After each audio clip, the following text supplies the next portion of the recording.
Hi, students of theology and film, and welcome to this pre-watch lecture on the movie Doubt, the 2008 movie Doubt, which is based upon an earlier award-winning, Pulitzer Prize-winning, in fact, play called Doubt that was up both on Broadway and off Broadway. The movie that you'll be watching for this class is called Doubt, and I would like you to ask yourself, how is the film theological? Why is it for this class? And the obvious reason, of course, is that it's about priests and nuns in a private Catholic school in the Bronx. That's obvious. Just the clothing gives everything away. It's a battle over the issue of possible pedophilia, over the possible sexual molestation of one of the pupils in a Catholic private school. But I'd like you to also pay attention during the movie to ways in which the film might be theological in less obvious ways. In what ways is this film about the nature of faith and the place of doubt in faith, which is the movie's title after all, and where and when doubt fits into one's faith, and how and where we must take action based on our beliefs about what is right, and then what happens if we are wrong. So ask yourself all of these kinds of theological questions and keep that in mind as you watch this wonderful film. So the movie was made in 2008 with Meryl Streep, Philip Seymour Hoffman, a young Amy Adams, and the boy's name is the boy actor Joseph Foster, about a dangerous rivalry between a priest and a nun. Several Academy Award nominations for all of the major actors in the play. And the play, as I said, won a Pulitzer Prize. The play was written by John Patrick Shanley, who knew something about Catholic education in the New York City area, and was called Doubt, a Parable, which tells you something.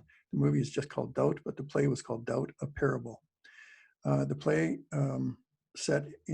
the action of the movie is set in the Bronx in 1964, and it doesn't exactly leave you with any answers, which is probably appropriate for a film called Doubt. It's set in a private Catholic school, and as such, there is an interaction between a priest, a likable priest who may or may not be a pedophile, a very strong Mother Superior, Sister Aloysius, who suspects him of improper action, and a sensitive and impressionable schoolboy who comes from a home where his father beats him at home and whose mother wants to keep him at the school in terms of social advancement. So you have all of the tensions going on here that you might expect to keep a play dramatic and going, because the tensions between, will the child have to leave the school, or will the priest have to leave the school? What's going to happen? So the characters to keep your eyes out for: Sister Aloysius, Meryl Streep. Aloysius comes from the German, it means fame in war. And she is a very stern and courageous figure in the movie. Sister James, who is Amy Adams, who provides the onlooker or the viewer's function. She is the person through whose eyes we see the action, because like her, we are unsure of what's going on and what the power play might be. Donald Miller is the schoolboy. And in his case, the action of the play is exacerbated by the fact that there are racial dynamics. He is one of the few African-American children in an otherwise white Bronx Catholic school. And so you have a couple of different things going on. And then Father Flynn is the priest who is responsible for the school. He has his own parish, but he is seconded by the church to the school, excuse me. And he is so much more likable and approachable than Sister Aloysius, which makes it difficult, because we naturally, as viewers, understand Father Flynn, and we understand his sense of humor. He's just much more approachable. Doubt, as you're watching it, Doubt is a postmodern treatment of the institution. Keep that in mind. And I've brought this slide here just for you to look at, because it's the slide showing a very similar movie set much earlier in 1945, The Bells of St. Mary's, starring Bing Crosby and Ingrid Bergman. And so again, you have a kind of a rivalry, but in this case, even an attraction between a priest and a nun, in the service of a social cause rather than about a social breakdown. And it's another church school movie about a parochial Catholic school, but it's much more naive, much more pre-abuse scandal awareness.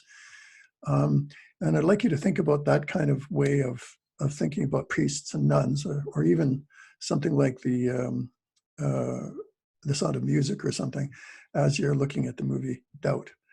Another thing to do with doubt is to take a look at it from a feminist or a gender-aware lens. What are the depictions of masculinity that are portrayed in this film? And what are the depictions of feminine nature? And especially, how are the nuns, how did the nuns compare to the priests? There's some very, very strong contrasts made, and I'd like you to keep your eyes out for that, please. So I've given you 5 questions that I hope we can discuss when we come together. And so do take a look at these 5 questions as you're watching the film. In your opinion, are doubt and faith opposites? Which is more important? Is faith in God the same as faith in an institution?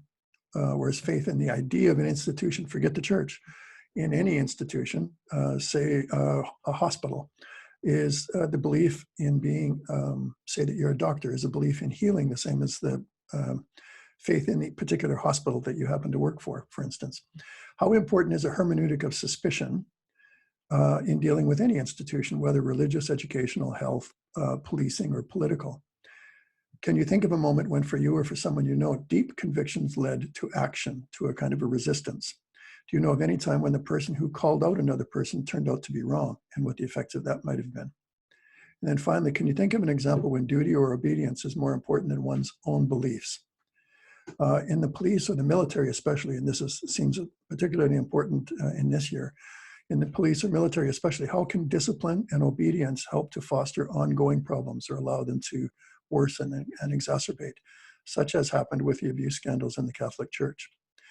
So think about all of these questions, and we'll talk more about that when we come together. Also, do take a look at this film through a gender-aware hermeneutic, a gender-aware lens, and we can talk more about that as well.